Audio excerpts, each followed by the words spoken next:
Selamat datang. Ya, kembali lagi bersama gue Dimas Bramastio dan teman gue Andika Dimas Moro Siregar. di episode keempat dari Jongkok Astral Podcast. Yes. Nah, hari ini kita mau ngebahas sesuatu yang sangat lekat di hati gue dan hati kalian semua, dan pasti nggak mungkin ada yang mendengar sekarang tuh nggak mungkin lu nggak pernah ngelakuin ini. Menurut gue nggak mungkin banget. Bullshit, omong kosong, tai anjing. Itu dia. Ya itu dia. Jadi yang kita bahas hari ini adalah berkata kotor. Jadi ini cerita sedikit tentang diri gue. Kayak gue kalau misalnya yang denger podcast ini kenal gue beneran, pasti kalian tahu kalau gue tuh sering banget ngomong jorok. Entah kenapa bagi gue ngomong jorok tuh seru aja gitu. Gue bukannya gue benci orang terus gue mau ngatain semua orang, cuma kayak gue rasa ngomong jorok itu seru aja gitu. Lu suka ngomong jorok gak, Mas? Gue suka ngomong jorok, tapi nggak seintens lu sih. Nggak sesering lu pasti. Iya. Maksudnya intinya gue ngomong jorok tuh pada dalam kehidupan sehari-hari. Dan di episode kali ini maksud gue ini jadi kayak redemption gue kali ya. Maksudnya gue sering ngomong jorok, jadi better be gue tahu ngomong jorok tuh kenapa dan harusnya bagaimana, dan gue mempelajari tentang aktivitas yang sering gue lakukan ini. Oke.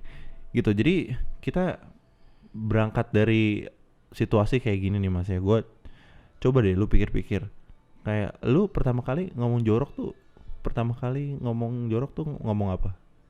Gue kalau pertama kali ngomong jorok itu brengsek. Itu diajarin siapa? Itu sih sebenarnya dari film sih kayaknya ya, atau enggak teman-teman sih di lingkungan. Sebenarnya udah banyak kayak kata mungkin kayak kontol, anjing gitu kan. Itu tuh ada gitu, cuma brengsek tuh kayak yang paling basic paling ya. bagus gitu buat kita start kan. Iya, kayak lebih itu, soft. Iya, itu starter kit ngomong jorok ya. Ngomong jorok. Kayaknya omongan kasar pertama gue juga kayak brengsek, sialan gitu, bangsat, kampret gitu. Itu juga pertama kali gue juga inget. Gue pertama kali itu ngomong yang agak lumayan high level lah ya, udah mulai high level bad words. Lumayan high level tuh kayak kelas 2 SD lah. Kelas 2 SD itu kayaknya kelas 2 apa kelas 3 gitu, gue pertama kali ngomong kontol gitu. Gue nanya ke kakak gue sama ke supir gue, kontol tuh apa sih? Terus gue harus dimarahin gitu. Terus habis itu intinya gue bingung, Mas, kenapa kan kita belajar biasanya dari teman-teman kita gitu, atau lingkungan lah. Lingkungan kita tuh belajar dari mana ya? Nah itu gue juga nggak tahu tuh sebenarnya. Tapi bad words itu banyak sekali di lingkungan kita itu, tapi tidak tersentuh gitu loh. Kita kayak nggak mau mengakuin kadang.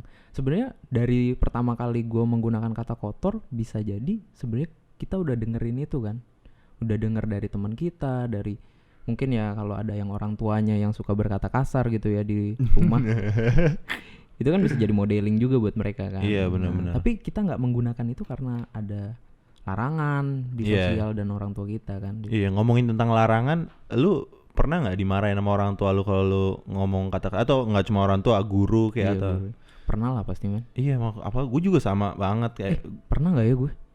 Kayak apa? Kayaknya gue belum pernah ke gap kali. Di apa? Iya, lu emang jarang sih ngomong jorok. Lu pernah ke gap? Gue dari kecil banget, men. Gue dari kayak TK aja gue udah ngomong jorok, ngomong sialan, brengsek gitu. Gue TK ngomong brengsek terus sih. Gue dulu sering banget dimarahin sama nyokap gue, kayak gue tuh TK udah ngomong brengsek gitu.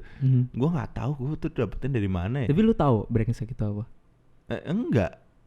Iya, gue nggak pernah tahu. Gue itu jadi kayak ekspresi yang entah kenapa tuh menyenangkan aja gitu kalau misalnya diucapkan gitu loh.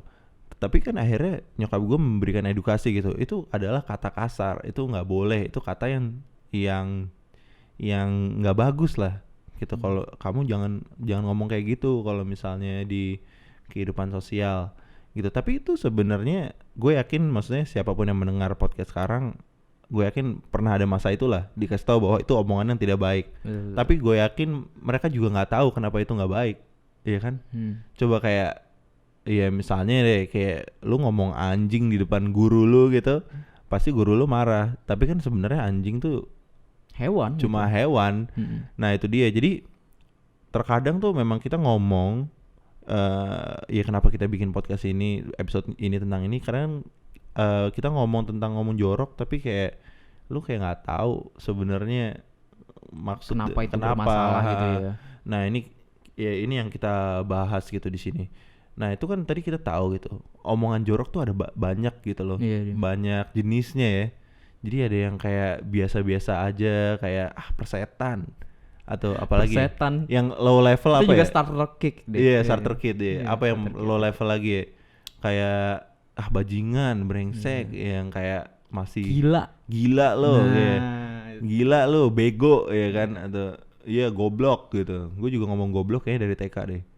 Nah itu tuh yang level-level awal, yang level-level atas tuh yang kayaknya yang kayak ngentot udah berhubungan kontol. dengan seksualitas. Iya ngentol apa perek tai anjing. Ya itu mungkin itu dari segi ada tingkat severity-nya gitu. Apa aja tuh Dim, kalau tingkat? Nah sebenarnya mungkin ya di setiap bahasa tuh tingkat kekasarannya berbeda gitu ya.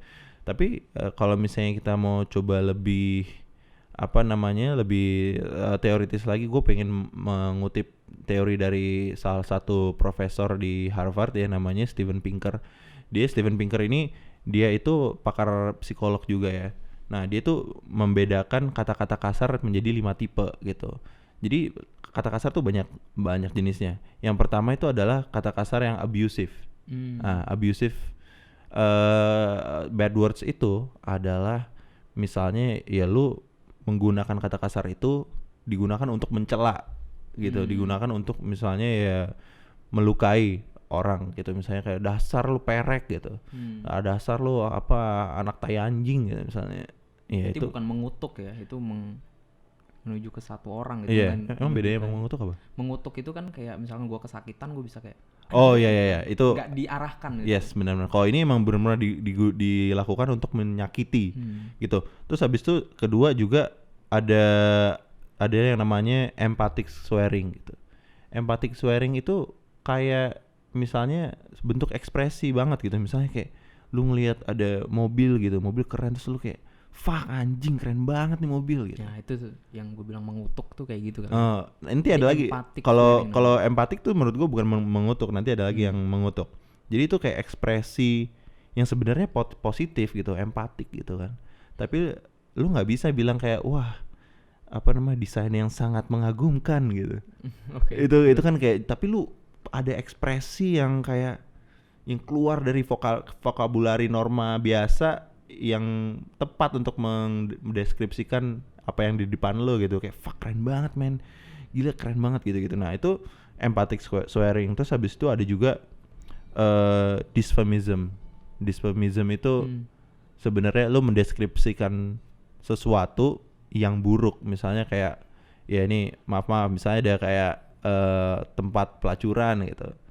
Itu kan sebenarnya rumah bordir. Iya rumah bordir. Itu kan nama sopannya kan, rumah bordil. Tapi ada juga bahasa kasarnya itu. Misalnya tempat buang anak gitu. Atau rumah seks, rumah perek apa gitu kan. Itu kayak sesuatu yang sebenarnya bisa disopankan tapi lu dikasarkan gitu. Nah, terus habis itu ada juga idiomatik. Idiomatik tuh kayak ekspresi kasual yang misalnya itu biasanya kayak misalnya di pergaulan untuk memberitahu bahwa suasana di sini santai kok, informal. Gimana tuh contohnya? Kayak misalnya kayak blay anjing blay gitu. Blay kan jablay. Iya kan? Iya kayak anjing blay gini. Tapi kan jadi tuh menandakan bahwa situasi conversation kita sekarang itu informal dan kita semua teman kok di sini gitu loh. Jadi maksudnya lu nggak bakal ngomong kayak begitu di depan bos lu atau gimana kan? Nah itu idiomatik. Yang terakhir adalah katartik tadi yang lu bilang. Katartik itu adalah kata kasar yang ekspresikan misalnya keadaan yang buruk gitu. Kalau misalnya diibaratkan kayak misalnya di klakson tuh ibaratkan kalau di mobil tuh kayak klakson gitu. Lu memberitahu orang kalau misalnya ada sesuatu gitu. Jadi ya misalnya kayak lu jari lu kena paku atau apa, lu kayak anjing gitu, ya bangsat, itu cathartic Mungkin swearing. ini ada korelasinya ya sama metode katarsis di psikologi kan. Itu Jadi gimana? kalau metode katarsis di psikologi itu konsepnya adalah bagaimana ketika lu mengekspresikan apa yang ada di pikiran lu atau emosi lu, itu tuh merilis beban-beban emosi yang ada di pikiran gitu. Jadi bisa jadi ada beberapa riset ya kalau nggak salah tuh ngomongin soal kalau lu mengutuk gitu ketika di dalam posisi sedang terluka, itu bisa reduce lu punya rasa sakit katanya. Gue kayak Gitu. pernah baca juga deh penelitian itu kalau nggak salah dari Richard Stevens ya, dari Kiel University. Ya itu intinya memang bener sih, lu ngerasa ini juga nggak sih, misalnya lu kayak ngerasa kesakitan gitu, kan kayak ekspresi yang tepat tuh emang ngomong jorok gitu. Karena kalau misalnya kayak cuma kayak aduh gitu, Bener. kayak kurang kerilis gitu. Iya kan, kayak mungkin pendengar juga bisa relate gitu. Pasti pernah lah experience kayak apa kena sakit atau apa, terus dia kayak anjing gitu. Maksudnya nggak bisa kayak aduh sakit, aduh sangat tidak nyaman buat diriku. Iya, tau gak sih ini intermezzo, teman gue pernah ada cerita gitu men. Jadi a friend of a friend gitu, terus dia lagi naik mobil kan, terus biasa diserempet gitu mobilnya. Tapi si orang ini itu tuh kayak orang yang kayaknya agak-agak sosiopat gitu. Gua nggak tahu definisi sosiopat sih, cuma sosialnya dia agak aneh gitu. Terus habis itu dia buka kaca ngomongnya gini, jahat kamu gitu. Oh damn. Tapi itu kayak, nah terus pas diceritain tuh lucu kan. Iya. Karena kan itu kayak Berat banget gila. aneh banget, lu harusnya ngomong kayak weh ngentot gitu ya kan.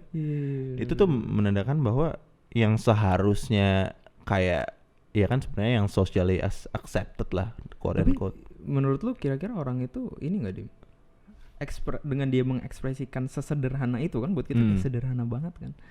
Apakah dia juga dapat efek yang kayak oh bisa rilis gitu? Menurut lu gimana? Gua nggak tahu ya. Soalnya ada juga itu studi kasus yang paling terakhir tuh.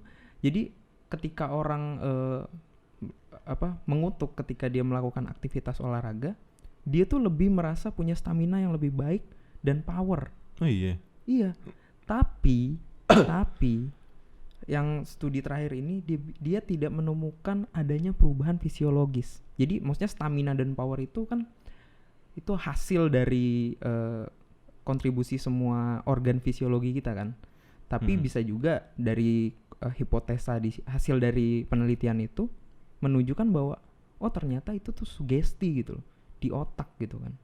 Jadi nggak ada perubahan yang saraf simpatetik parasimpatetik gitu. Lu nggak ada perubahan degup jantung lu jadi lebih cepat, terus pupil lu jadi lebih fokus. Jadi nggak bisa gitu. diobservasi ya? Iya, tapi ada perubahannya di Okay. power dan stamina gitu loh. Mungkin itu lebih kayak Lebih di otak penyemangat gitu. Penyemangat secara sugestif ya. Ekspresif nggak sih? Iya. Iya, gue juga ngerasa memang. Jadi intinya gini, ini kembali lagi ke awal nih, gua pribadi sebagai pengguna bahasa kasar yang cukup sering gitu. Advokat bahasa kasar. Iya, advokat lah bisa dibilang. Gua nggak ngerasa, maksudnya gue banyak lah, gue sering banget mengalami judgement gitu. Gue sering banget mengalami judgement mengenai kata kasar karena gue pengguna kata kasar gitu. Tapi sebenarnya sejujurnya di dalam hati gue gitu, gue nggak pernah bermaksud untuk menyakiti siapa-siapa. Dan gue seneng banget tuh ngomong kata-kata yang bokep. Itu bukan karena gue orangnya pervert gitu. Ya lu tahu gue lah. Gue nggak tahu lu pervert. Gue kan maksudnya gue nggak yang kayak apa gue tukang perkosa orang gitu karena gue ngomongnya ngentot setiap hari.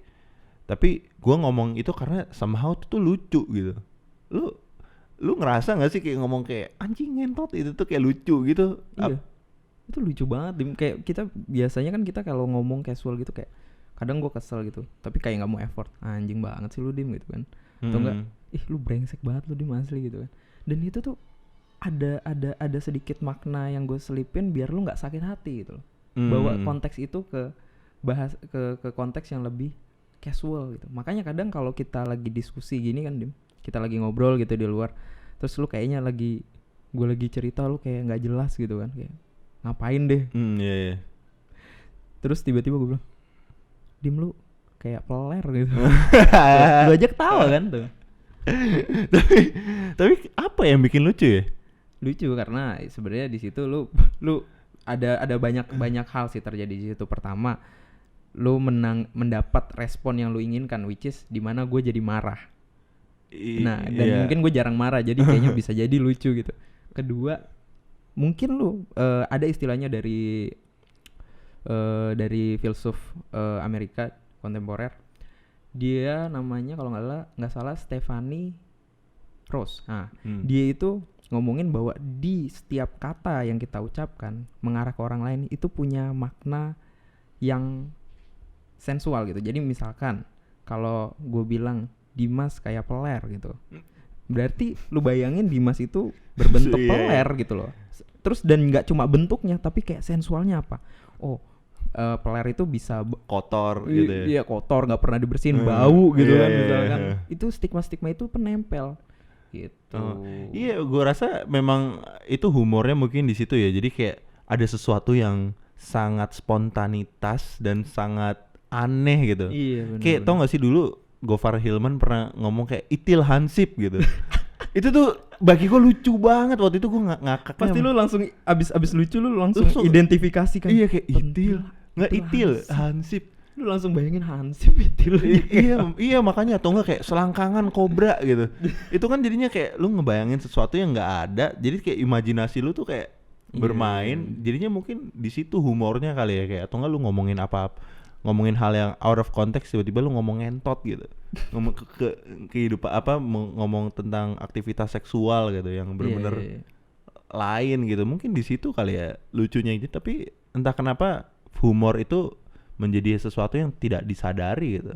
Tapi itu balik lagi, kita harus punya intensi ke arah situ gitu Dim. Karena menurut gua beberapa komika di Indonesia juga banyak yang menggunakan kata kotor untuk jadi punchline gitu Iya, kan. benar-benar. Nah itu memang karena kita tahu konteksnya intensi gitu. Dan kadang kenapa ketika kita berkata kotor dengan teman kita gitu ya, yang which is kalau orang denger gitu kayak ih parah banget sih lu ngomong gitu ke temen lu. Iya. Nggak bisa men, lu harus tahu intonasinya, lu harus tahu konteksnya, Benar. lu harus tahu ada relasi interpersonalnya antara yang ngomong dengan yang dengerin gitu.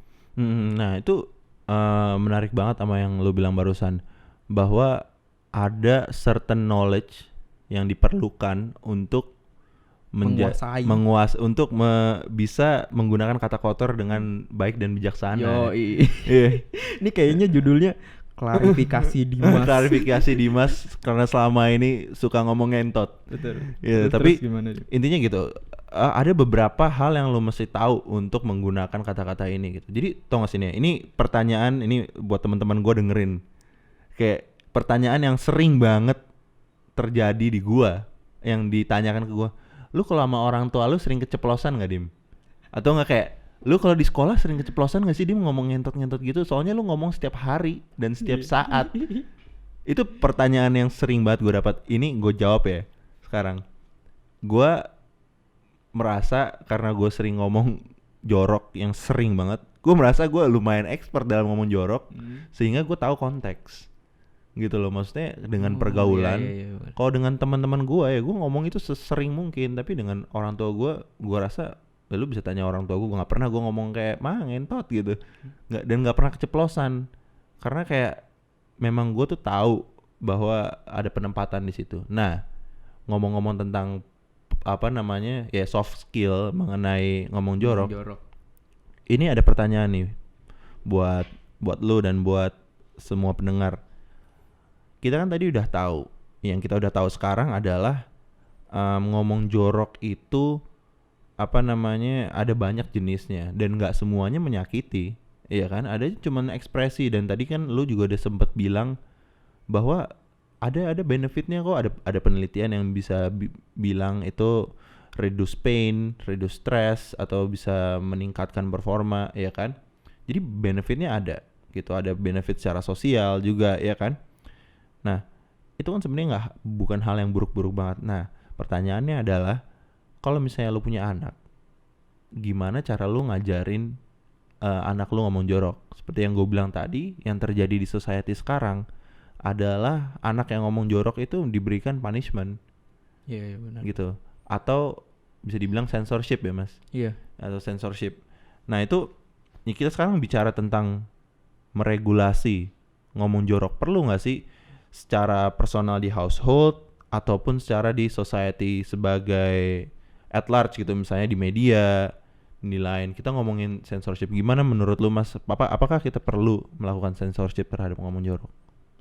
Menurut gua sih pasti kita perlu banget sih, karena menurut gua di society kita hari ini kita tuh sangat menyepelekan sekali soal ngomong jorok gitu, terutama ketika kita sebagai orang tua ya, walaupun kita berdua belum orang tua lah ya. Iya. Cuma orang tua tuh cuma bilang jangan ngomong gitu, Iya benar. jangan ngomong gitu.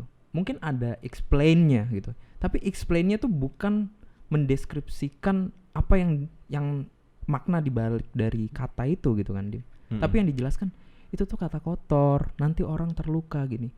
Padahal kalau kita serius gitu kayak bangsat gitu kan, bangsat itu ternyata tuh kayak ada korelasinya sama kutu busuk gitu. Iya benar. Nah, yang itu yang sebenarnya bahwa kita harus sadar adalah setiap kata kotor itu tuh punya makna tersendiri, dan masalahnya itu bukan di katanya itu, Dim, tapi di bagaimana penggunaannya.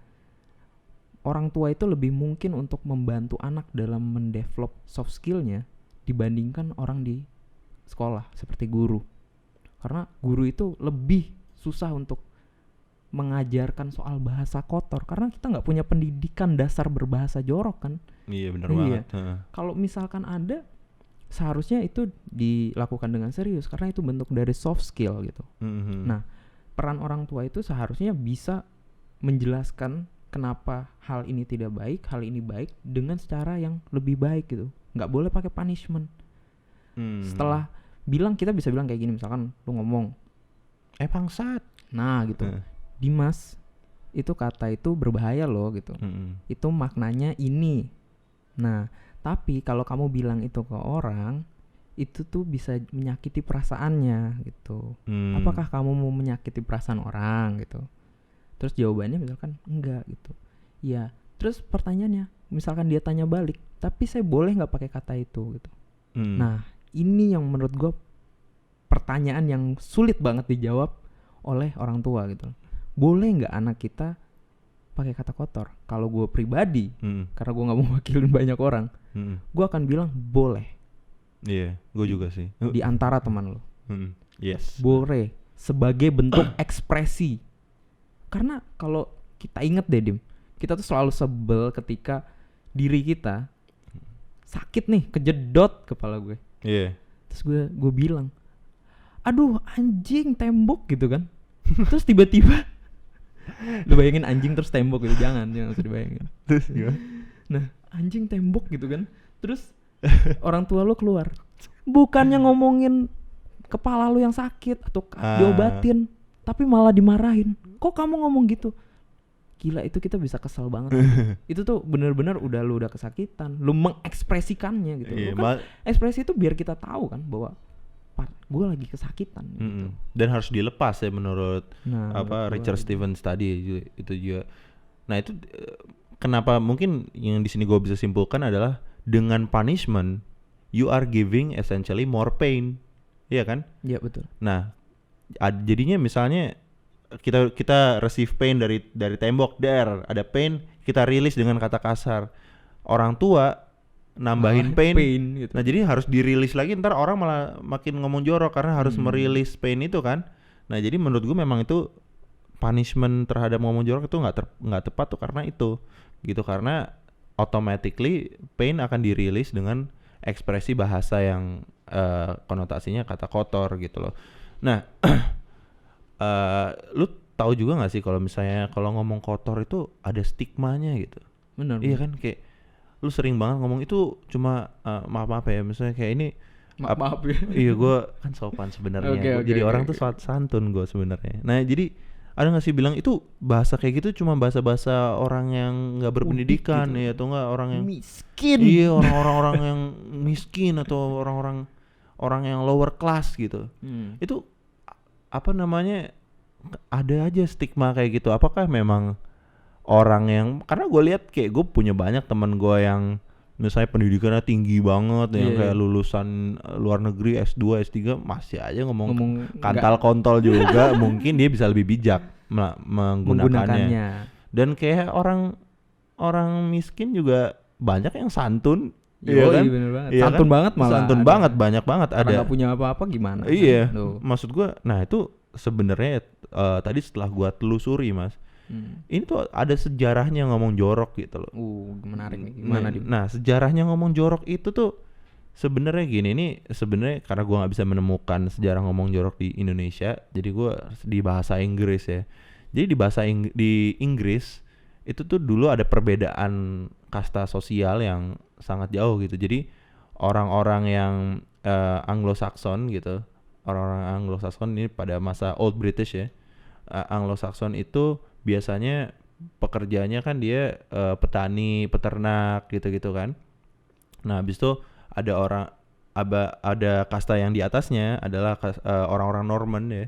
Orang-orang Norman itu yaitu bangsawan, dan itu bahasanya saja udah beda. Orang-orang yang Anglo-Saxon itu bahasanya lebih ke Germanic, yang bahasa-bahasa yang derivatif dari bahasa Germanic, dan orang-orang yang Norman itu adalah dia menggunakan bahasa Latin, bahasa French gitu-gitu. Jerman. Germanic tuh yang di bawah, yang di bawah. Okay. Nah itu jadi bahasanya kan udah beda nih antara kelas sosial atas dan kelas sosial bawah gitu. Jadi ada semacam stigma, misalnya kalau misalnya lu ngomong sesuatu dari bahasa Germanik gitu, lu dianggap lu kayak orang Anglo-Saxon. Dan itu kan perbedaan kasta itu tidak favorable kan, orang yang di atas nggak mau menggunakan bahasa itu juga, nggak mau teridentifikasi dengan sama. Bener. Dan kayak itu menarik banget kalau misalnya lu telusurin sejarahnya ya, kayak sebenarnya kata-kata di bahasa Inggris sekarang nih kayak chicken, cow, pig, kata-kata hewan itu derive from German language. Karena itu berarti berasal dari petani dan peternak itu. Tapi kalau misalnya dagingnya kayak beef, pork, poultry gitu kan, itu tuh berasal dari kata-kata yang Latin dan French. Jadi secara sejarah turun-temurun bahasa itu menarik banget. Memang bahasa itu bisa identik dengan kasta sosial gitu. Tapi menurut gua in nowadays gitu, di waktu-waktu sekarang gitu kan, itu tuh seharusnya kita tidak bisa ngejudge orang yang menggunakan bahasa kasar itu adalah orang yang kastanya rendah, ataupun sebaliknya orang yang berbahasa dengan baik dan fasih itu adalah orang tinggi. Nggak tentu juga, karena eventually bahasa itu udah menjadi berevolusi gitu. Yang tadinya Germanic, Latin dan lain-lain melebur jadi English. Ya kan, ya mungkin dulu kita juga ada leburan bahasa lain ya kan. Iya. Leburan bahasa lain apa. Jancok itu bentuk leburan sih menurut gue. Oh iya, emang dari apa? Sebenarnya kan jancok itu kan artinya kan alat kelamin kuda kan. Oh iya. Iya. Kalau yang gue setahu gue, Jawa gue nggak dalam-dalam banget. Nah, itu akhirnya kan dibawa ke bahasa yang lebih umum kan sekarang lewat para mas-mas Jawa di Jakarta gitu kan, kayak gitu. Syarat buat Mustang. Lu Mustang lu, gue juga Mustang. Syarat buat jamet. Ya, lanjut. Kayak gitu. Oh, tapi menurut dari yang lu bilang barusan itu Dim ya. Tapi itu memang unik banget ya fenomenanya. Jadi bukan katanya itu yang diidentifikasi oleh orang ketika dia dijudge seperti itu, kayak misalkan cow gitu. Misalkan lu chicken gitu kan. Bukan kayak lu membayangkan gua itu ayam kecil dimakan gitu loh. Tapi itu malah terikat dengan sosial ekonomi status gitu loh kan. Yeah. Nah, berarti ini tuh bikin gue bertanya, Dim. Kita dari kecil kan kita diminta untuk tidak berkata seperti itu gitu sama orang tua kita. Yep. Yang which is gue pengen bilang ini tuh kayak bentuk censorship gitu loh. Nah, pembatasan ini menurut lo tuh kira-kira kenapa ya, Dim? Kenapa sih orang tua kita tuh nggak pengen kita ngomong ini gitu? Kalau menurut gua pribadi sih, karena nih di society itu, ini alasan yang pertama. Ada dua alasan menurut gua yang gua bisa pikirin sekarang at least. Ada dua alasan yang utama. Yang pertama itu adalah yang gua bilang tadi. Jadi bahasa itu ultimately itu defines a person sebenarnya. kayak lu bisa lihat lah, maksudnya kayak orang yang mungkin lu pernah lihat bahasa Inggris kan, maksudnya bahasa Inggris tuh ada bahasa Inggris yang susah banget, ya kan? Ada bahasa Inggris yang kayak everyday English.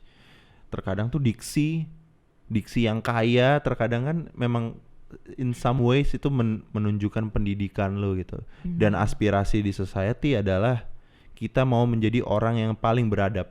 Ya kan? Biasanya orang yang paling beradab menggunakan diksi yang terbaik, diksi yang paling kaya, diksi yang paling rich gitu lah. Itu jadi dia nggak mau keturunannya ataupun keluarganya teridentifikasi dengan orang yang uncivilized gitu. Semua orang itu berlomba-lomba untuk menjadi se-civilized mungkin gitu loh, untuk menjadi ya seterdidik mungkin lah. Terus yang kedua mungkin adalah stigma dalam kata tersebut gitu loh. Jadi kayak misalnya tadi kita balik lagi ke arah abusive swearing gitu. Jadi alasan yang kedua adalah kita nggak mau anak kita itu menggunakan kata tersebut dalam konteks yang dapat menyakiti orang lain atau menyakiti dirinya sendiri juga ya. Yes, benar. Karena kan yang seperti kita tahu, kata yang sama dapat bermakna beda gitu. Misalnya kayak kayak misalnya tadi kan gue udah jelasin tuh ada beberapa tipe swearing. Tapi bukan berarti satu kata bangsat itu masuknya ke sini, bangsat tuh maksudnya ke abusive. Enggak. Jadi itu lebih kayak ke penggunaannya. Jadi misalnya bangsat bisa jadi abusive, bisa jadi empatik, ya kan? Nah, orang tua tuh perlu mengarahkan itu, karena takutnya anak itu kan namanya anak nggak ngerti gitu. Takutnya anak itu menggunakan itu secara universal gitu. Dan itu memang bahaya kalau misalnya dilakukan secara universal. Tahu dia ke kantor polisi bangsat gitu, anjing gitu, ditangkap ya kan. Atau dia kemana gitu ketemu presiden, halo Pak Presiden bangsat gitu. Anak itu tau gak sih yang ikan kontol ya itu mungkin dia nggak tahu gitu. Cuma itu slip of tongue sih. Iya slip of tongue ya. Iya cuma intinya orang tua tuh cuma khawatir mungkin bahwa anaknya itu nggak bisa menggunakan dengan konteks yang tepat. Apalagi anaknya masih kecil yang masih belum tahu belum paham dengan konsep konteks gitu. Jadi menurut gue emang in some ways, walaupun gue mengadvokasi punishment terhadap ngomong jorok itu nggak baik seperti yang gue jelaskan tadi. Ini punishmentnya yang dalam arti abusive. Iya, gue dulu dijewer mulut gue dipukul. Segala pak gitu. Iya, pak gini. Ngomong apa tadi kan? Terus gue ulangin lagi. Kalau seingat gue tuh gambarnya bukan nyamping gitu loh. Jadi di mulutnya ke depan. Oh enggak, kalau gue nyokap gue sideways dulu nih, habis itu dipukulnya dari sini. Pak gitu. Gitu. Tapi kayak jadinya nyasar ke hidung dikit gitu. Terus jadinya tuh kalau tau gak sih kalau dipukul ke hidung kayak lu nangis dikit gitu kan. Keluar air mata karena sakit banget. Gitu, padahal gue gak nangis, cuma kayak anjing sakit banget. Terus ya intinya kita ngomong apa tadi, habis itu gue ulangin lagi, ngomong ngentot mah. Terus kan jadi nggak tahu kan gitu kan kalau diulang lagi misalkan ngomong apa tadi. Terus pertanyaannya tuh kenapa orang tua nanya gitu ya? Iya, kenapa ya? Tapi dibuat nabok doang gitu. Jangan-jangan dia cuma pengen mukul lagi orang tua. Wah. Jeng. Oke, next. Intinya gue tadi ngomong apa lagi, bangsat. Anjing lupa. Ngomongin soal punishment, lu nggak dukung punishment. Oh yang kedua. Yang kedua biar anak itu nggak terjebak dalam kondisi yang salah. Intinya tadi pertanyaan lu menjawab tentang kenapa kita mensensor. Iya, mensensor. Gitu. Tapi menurut lu kenapa sekarang gue tanya balik tapi dengan skala yang lebih makro gitu. Kenapa censorship itu dilakukan secara massal di media misalnya? Mungkin kalau lebih balik dulu ke contoh yang lu sebutin tadi, Dim. Jadi kan memang kita udah sepakat nih bahwa ada yang ingin, kalau bahasa sensor kayaknya kita lebih enak pakai bahasa media kan. Ada yang ingin di-frame di kita gitu loh. Dari apa yang diharapkan orang tua kita terhadap kita gitu loh. Kita tuh pengen di-frame sedemikian rupa, seperti mungkin dengan konsep teori sosial ekonomi tadi gitu. Oh, orang tua kita pengen frame kita tuh kelihatan orang yang berwawasan, golongan atas gitu. Atau enggak dia nggak mau biarin kita terlibat di kondisi yang tidak baik buat kita gitu kan. Yes, benar. Tapi kan kita perlu bertanya lagi gitu. Censorship itu kan maknanya itu kalau di skala makro kan sesuatu yang sifatnya merepresi kita gitu loh, menekan kita gitu. Iya benar. Nah, mungkin kita bakal pusing gitu loh. Apakah kita tuh perlu pro censorship atau enggak pro gitu, atau kita perlu melarang, kita perlu mendikte gitu loh anak kita gitu loh terhadap perilaku berkata kotor ini gitu. Tapi gue suka jawaban dari salah satu psikolog dan filsuf di Jerman namanya Karl Jasper. Dia bilang, intinya dia bilang gini, kalau lu nggak sensor, ini bahasa gue aja ya, kalau lu nggak sensor, segala sesuatunya tuh kebuka gitu loh. Semua orang jadi lebih tahu informasi ini dari skala media. Semua orang bisa menentukan mana yang dia mau percaya atau enggak. Tapi kalau lu sensor, lu bisa mengurangi kondisi-kondisi yang kayak bahaya, yang orang yang nggak punya kesadaran full terhadap Tentang suatu informasi konteks gitu ya. iya tentang konteks. Kayak misalkan lu nonton komika kayak Raditya Dika, dia live-nya nggak ditayangin karena banyak bahasa yang sepertinya menyerang banyak orang gitu kan. Itu menurut gue masih oke, masih baik. Karena apa? Dia tahu bahwa oh ini baiknya jangan gue taruh di media gitu kan. Terus itu apakah itu buruk? Enggak juga. Nah, tapi di jawaban terakhirnya si Jaspers dibilang, kalau udah tahu gitu, kalau bahwa dengan lu mensensor dan dengan tidak mensensor itu memiliki dampak yang sama-sama ada negatif positifnya. Pertanyaannya kita ubah, bukan soal sensor atau non sensor yang baik atau enggak, tapi mana yang lebih bikin lu lebih bisa bereksperience dengan diri lu dan lingkungan sekitar gitu, dengan media. Apakah dengan lu menutupi informasi lu jadi lebih terbuka gitu, lu jadi lebih bahagia dengan diri lu, atau dengan lu terbuka secara informasi lu lebih punya trust terhadap semua media gitu. Jadi bukan pertanyaan sensor atau nggak sensor, tapi kalau gue tangkep, kalau gue boleh kesimpulin lebih sederhana adalah konteks gitu, yang kayak tadi kita bahas gitu. Kita harus punya, ya kita sebut aja lah, pendidikan dasar bahasa kotor gitu loh. Kita harus punya itu, bukan cuma masalah sensor atau nggak disensornya doang. Semuanya udah punya konotasi sendiri dan tidak cuma sekedar binary aja, binary oposisi gitu.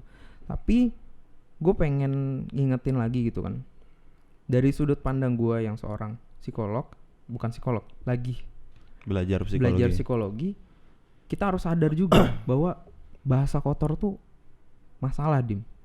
Masalahnya gini, jadi ketika anak kita lagi dalam masa pertumbuhan, dampak dari bahasa kotor tuh sangat parah banget. Seperti contoh, ketika anak lu bandel dikit, lu bilang dia nakal.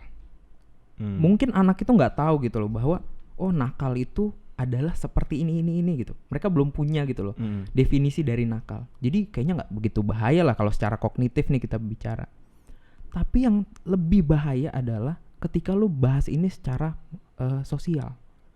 Ketika orang tua lu bilang lu nakal di hadapan teman-temannya, lu tuh bakal ditreat sebagaimana orang nakal oleh teman-temannya nyokap lu. Nah, itu yang lebih bahaya. Dan menurut Freud bahwa kepribadian kita gitu ya, itu tuh berkembang berdasarkan experience dan bagaimana orang memperlakukan kita gitu. Jadi sebisa mungkin ketika kita mendapatkan labeling, jadi ini konteksnya labeling ya. Ketika orang tua atau kakak lu bilang lu goblok gitu, itu tuh bisa bikin lu ditreat sebagaimana orang goblok dan lu berkembang menjadi orang goblok gitu. Kalau resiliensi lu nggak baik. Iya, gue rasa gue kayak gitu deh. Ya lu harus sadar dan sekarang lu harus. Gue sadar kalau gue goblok gitu. Iya, kayaknya gue rasa gue gitu deh. Iya. Nah tapi ya itu dia, itu maksudnya sisi yang harus kita aware gitu. Jadi goblok lagi kan, ngomong jorok dan tidak ngomong jorok itu nggak sekedar kayak oh boleh dong ngomong jorok, semua orang ngomong jorok gitu. Nggak gitu juga kan, lu juga setuju kan, kita harus punya konteksnya gitu. Yes. Kayak gitu. Iya benar tadi.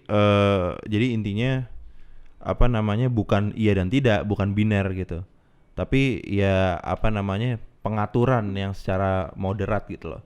Nah itu gue dari yang lu bilang tadi, gue nangkep satu hal tuh tentang yang menarik tentang pendidikan ngomong jorok gitu. Itu menurut gua menarik banget karena gini. Menurut gua pendidikan ngomong jorok itu maybe kayak sex education. Yoi, Iya nggak sih? benar-benar. Sex education tuh kan sebenarnya mungkin secara gamblang ngajarin orang cara ngentot, Iya, tapi ngapain? ngentot yang bener. Iya kan? Iya, Nah, jadi kenapa kita perlu ngentot yang benar? Karena memang ngentot itu bisa menjadi hal yang baik banget, memang hal yang diperlukan gitu kan. Apa namanya, sexual desires tuh ya terkadang memang butuh dirilis gitu. Dan tapi ngentot tuh bisa berbahaya buat lo, iya kan? betul. Bisa mendatangkan penyakit, bisa mendatangkan masalah sosial dan lain-lain. Nah, akhirnya ada educationnya, ada mata pelajarannya, sex education. Nah, ngomong jorok itu juga bisa menjadi hal yang kurang baik gitu. Kita, menurut gue, evolusi dari ngomong jorok yang jelek itu adalah misalnya kayak hate speech.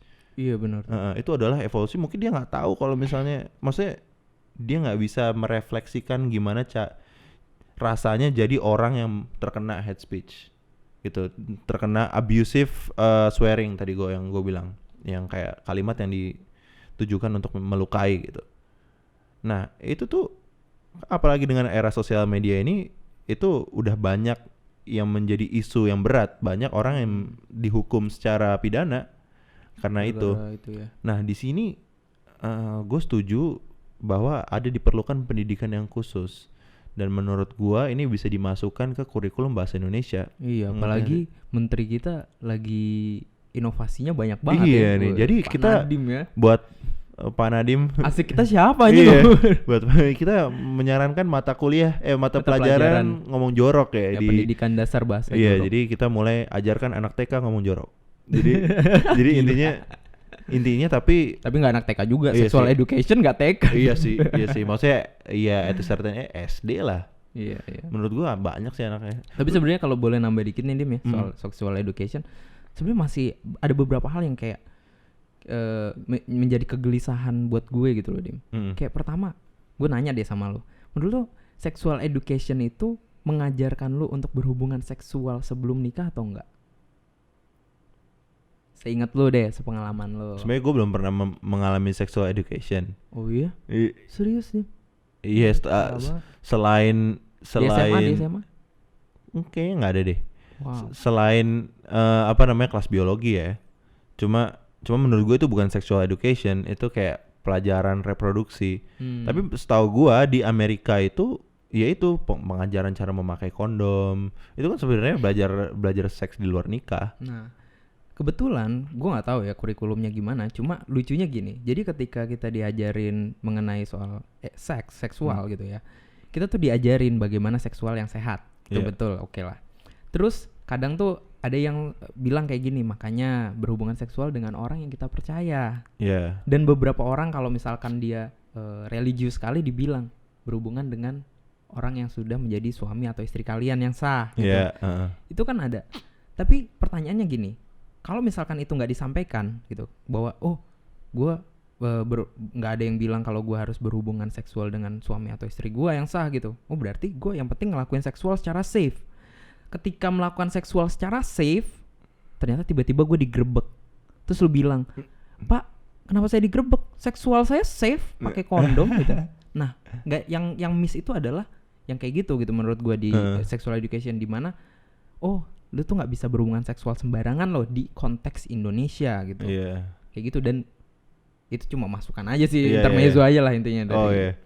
Tapi nyambungnya ke ngomong jorok, gue kirain ada. Nggak ada. Nggak ada. Ya udah. Itu aja gitu. Cuma ngomong jorok ya kalau bisa diregulasinya secara real gitu loh, nggak cuma secara formal, karena yang sexual education itu menurut gue yang fail adalah ketika itu dikemasnya secara formal doang gitu loh.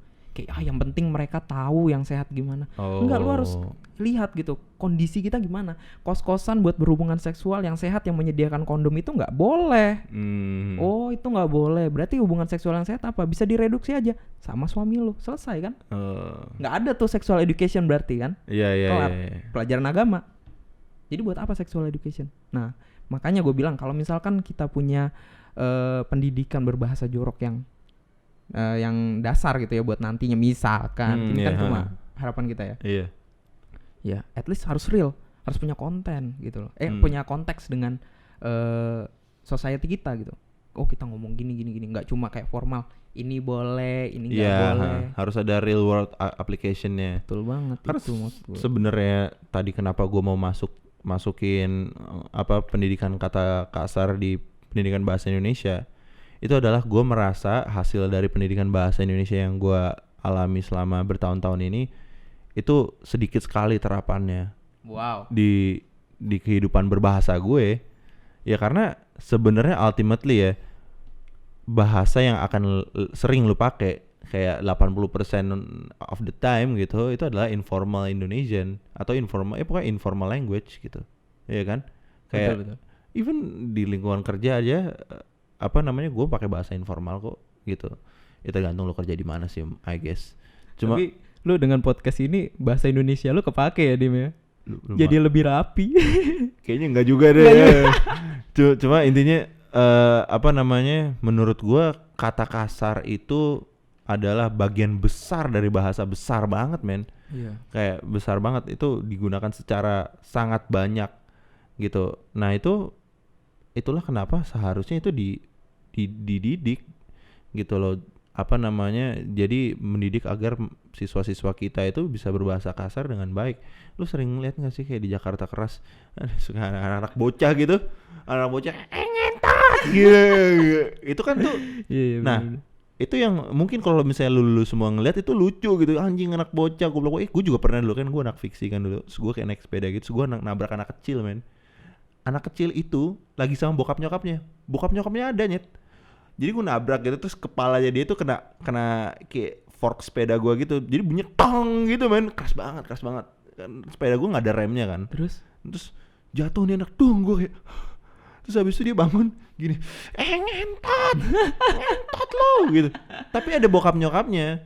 Terus habis itu gue kayak terbingung, tapi lu minta maaf nggak, Dim? Enggak, gue lagi kayak sebenarnya itu menurut gue at least itu juga salah anaknya.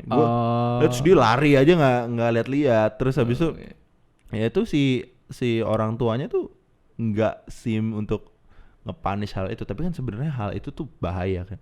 Iya, bahaya banget. Coba misalnya tuh anak udah gede, terus nggak ada orang tuanya, nggak ada orang, terus nggak sengaja kesenggol orang, ngentot.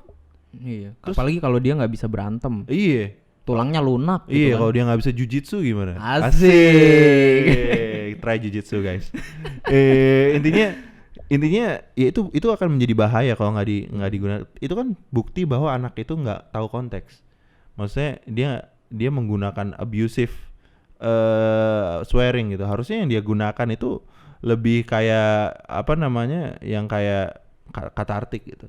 Iya kan, dia jangan ngomong ngentot ke gue kayak ngentot sakit banget gitu. Tapi menurut gue ini kayak bisa peranan diadik gitu loh, Dim. Jadi yang nabrak itu juga menurut gue gitu, ketika dia ngomong kayak gitu, kita juga harus punya kesadaran bahwa dia ngomong itu adalah bentuk katarsisnya dia gitu loh. Iya kan, bener kan, kayak ya udahlah gitu. Daripada kecuali dan kalau lu nabrak terus dia ngomong gitu lu pukul, berarti kedua orang itu tidak punya pemahaman terhadap bahasa kotor yang tepat gitu loh. Benar nggak sih? Benar. Nah itu dia, itulah makanya penting banget lah. Lu sering banget banyak terjadi perkelahian cuma gara-gara kata-kataan kasar. Itu tuh bagian dari pendidikan yang menurut gua penting. Jadi kayak kata kasar itu menurut gua itu ya kayak ya punya double blade gitu. Dia bisa digunakan secara baik. Ya, intinya lu harus tahu cara memakainya gitu. Jadi menurut gua untuk sobat-sobat gue yang sering ngomong jorok, sobat gue sangat merasa ada camaraderie gitu sama orang-orang yang suka ngomong jorok. Kayak itu ya nggak apa-apa, lu ngomong jorok sesering mungkin, bukan masalah frekuensi lu ngomong jorok yang define who you are gitu. Kayak lu bisa aja setiap hari ngomong ngentot. Cuma kayak tapi lu tahu kapan menggunakannya, menurut gua lu baik gitu. Tapi kecuali kalau misalnya walaupun lu ngomongnya sekali-sekali ngomong jorok, tapi sekalinya ngomong jorok dengan melukai orang atau kayak di konteks yang nggak tepat gitu. Kayak ini ada cerita nih, si Dani sempat cerita ke gua, tau nggak sih lu? Oh betul. Kita ada temennya dia gitu, dia dipecat gara-gara emang nih orang nih, ini emang orang di kampus gua lah, dia emang orangnya secara sosial agak aneh gitu. dia nggak tahu konteks lah orangnya. Bos, jadi tuh kayaknya dia tuh dicari nama bosnya di grup WhatsApp. Terus habis itu dia hilang nggak ada. Terus habis itu kalau nggak salah ya, gue nggak tahu, gue lupa ceritanya. Cuma dia kalau nggak salah ngomongin di grup WhatsApp kayak, oh salah kirim ya? Nggak salah kirim, dia mau ngomong itu ke bosnya. Oh iya, kayak gue jing, tahu. apa ya, kayak woi anjing lu. Gue lagi siap-siap jing gitu. Iya atau apa gitu lah ya pokoknya. Terus habis itu bosnya nanya, tadi lu ngomong ini ke siapa gitu. Ya ke lo lah, siapa lagi. Ngomongnya kayak gitu. Terus habis itu oke, dipecat langsung. Iya. Ya iyalah, tapi kan bukannya gua nggak menyalahkan apakah si orang itu dasar tolol lo, ya mungkin pendidikannya memang nggak ada gitu loh. Regulasi bahasanya nggak tepat itu. Iya benar, dan gue yakin nggak cuma dia yang kayak gitu, bukan dia yang outlier banget. Gue yakin ada aja orang yang nggak tahu konteks atau ngomong ke bosnya ngentot gitu, bisa jadi gitu. Dan itu penting kan, jadinya kasihan dia, mungkin dia juga nggak tahu loh kok gue dipecat gitu. Apa ya, dia clueless aja terhadap penggunaan ngomong kasar dan informal tuh sama siapa aja dan ke siapa gitu. Dia nggak tahu cara praktekinnya di dunia sosial gitu. Jadi itu salah satu contoh kenapa pendidikan ngomong kasar itu menjadi penting di institusi pendidikan formal kita. Gitu. Ada lagi yang ingin Anda tambahkan? Mungkin terakhir kali ya ini. Oke, buat terakhir. Jadi kalau menurut gue penemuan terbaik gue adalah ya tadi itu kita obrolin, pendidikan dasar bahasa kotor. Yes, itu menarik sekali sih. Terus yang berikutnya lagi adalah penggunaan bahasa gitu. Itu kan ada tabunya bahasa, terutama bahasa kotor itu kan. Ada tabunya. Cuma ya mau bagaimanapun di lingkungan kita tuh udah nggak ada lagi tuh orang yang pinter itu nggak pakai bahasa yang tadi gitu, yang negatif itu, bahasa kotor. Nggak ada lagi orang yang sosial ekonominya rendah, dia pakai bahasa yang kotor doang. Dia juga bisa santun gitu kan. Dan dari kondisi itu kita harus sadar bahwa tabu itu mungkin akan hilang gitu. Orang-orang yang merasa kayak Dimas nih suka ngomong jorok nih. Jadi sekalinya ngomong kayak marah ke orang kayak nggak mempan gitu kan, Dim. Iya kan sih, kadang kayak ini gue lagi marah loh gitu kan. Nah ya sudahlah, terima saja. Itu pertama. Jadi gue harapin dengan adanya kita diskusi ini, kita harus sadar bahwa penggunaan bahasa itu nggak cuma di kata-katanya doang gitu, tapi di semua properties yang bareng sama dia, mulai dari konteks tadi, terus mulai dari siapa lu berbicara kayak si elemen-elemen itulah ya. Iya, si bosnya lu ngomong kayak gitu. Dan bereksplor lah dengan bahasa-bahasa yang sopan untuk berkata kotor. Iya. Untuk menghina, kayak misalkan kayak lu suka ngomong seks. Itu kan kalau orang-orang yang nggak tahu lu kan pasti ya. Tapi itu menurut gua penggunaan yang unik ya, Bu. Anyway itu jadi Dimas tuh kalau suka bales orang, entah dia untuk menutupi perasaannya, kesal atau dia agreement aja, dia tuh suka ngomong balesnya, Dim ini ya, siapin bawain ini ya. Seks. Lu sebenarnya juga jadi kayak, pertama yang ngechat pasti nggak terasa ke offense kan. Iya. Gue nggak ngerasa itu netral gitu. Netral. Tapi lu bisa mengekspresikan katarsis lu itu dengan cara yang unik gitu loh. Iya emang itu adalah ya inovasi gua. Itu inovasi postmodern lu. Iya, gitu. Postmodern swearing gua lah gitu. Jadi ya itulah ngomong jorok tuh ya, you can be good at it gitu. Iya. Intinya gitu aja. Anyway, itu aja pesan dari kita pada episode kali ini. Nantikan terus episode selanjutnya, bakal ada diskusi-diskusi yang menarik dari kita berdua. Untuk pertemuan hari ini kita pamit undur diri dulu. Gua Dimas Bramastio. Gua Andika Dimas Anjas Moro Siregar. Bangsat.